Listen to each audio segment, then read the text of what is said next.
لاہور سے کسی نے پوچھا ہے جی شادی نہیں ہو رہی ہے، میں لاہور سے ہوں، مجھے شادی کا بہت شوق ہے۔ ظاہر ہے لاہور سے کھجے سجے کے پائے اور کھجی کے پائے کھاؤ گے تو شادی کا شوق تو ہوگا میرے بھائی۔ لاہور کے لوگ ویسے بھی بڑے صحت مند ہوتے ہیں۔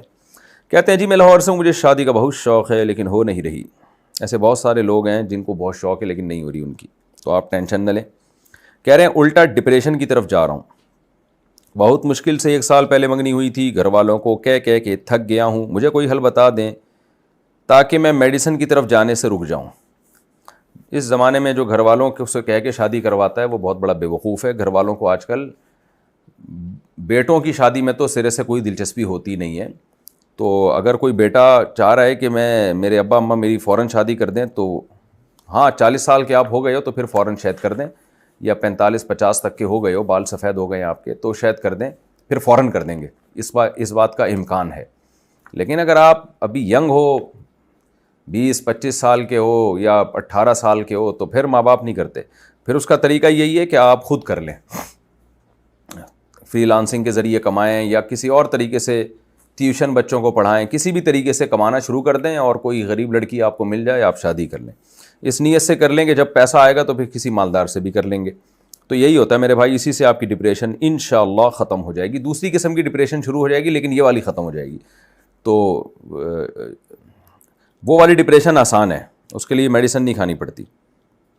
اچھا بھائی، یعنی اللہ نہ کرے تو ہو جائے دوسری قسم کی ڈپریشن، ایک مثال دے رہا ہوں کہ بعض دفعہ ایسا ہوتا ہے لیکن انشاءاللہ آپ کے ساتھ نہیں ہوگا، آپ اچھے جذبے سے شادی کریں۔ خون آلودہ ہاتھ دیوار پر چھاپنا۔ پاکستان سے کسی نے پوچھا ہے جی یہ پاکستان سے کیا مطلب، شہر بتانا چاہیے، آپ لوگ نہ نام بتاتے ہیں نہ شہر بتاتے ہیں۔ کوئی پرسنل سوال ہو تو چلو آدمی اپنا نام چھپائے نا، نارملی اپنا نام کیوں چھپا رہے ہو بھائی؟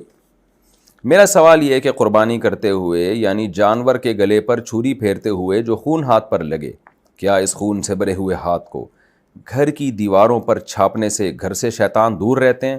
بالکل غلط بات ہے، بلکہ شیطان اور قریب آئیں گے، اس لیے کہ گندگی اور ناپاکی کو دیکھ کے شیطان آتے ہیں۔ تو خون ایک ناپاک چیز ہے، حرام چیز ہے، گھروں میں اس کے ٹھپے لگانا ایک جاہلانہ اور بالکل ہی ایک مشرکانہ قسم کی رسم ہے، تو ایسی چیزوں سے شیطان آتے ہیں، جاتے نہیں ہیں۔ والدہ کی بد دعا کا خوف۔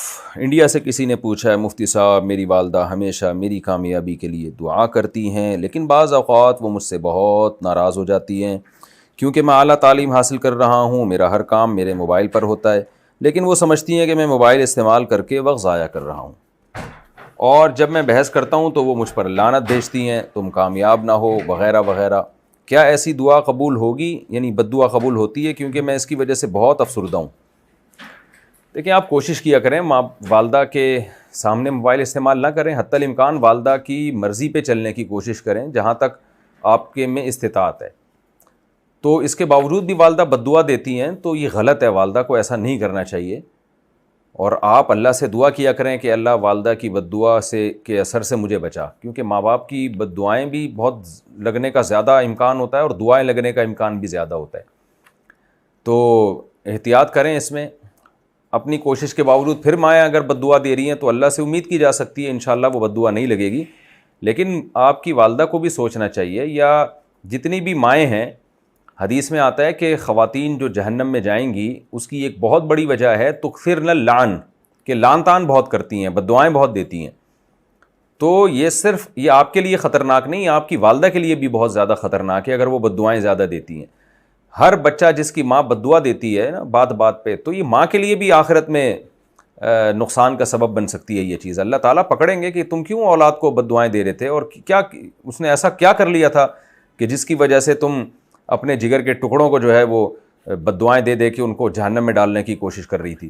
اس لیے عورت کے لیے بہت خطرناک ہے کہ وہ اپنے اولاد کو بد دعا دے، تو یہ اس سے اجتناب کرنا چاہیے۔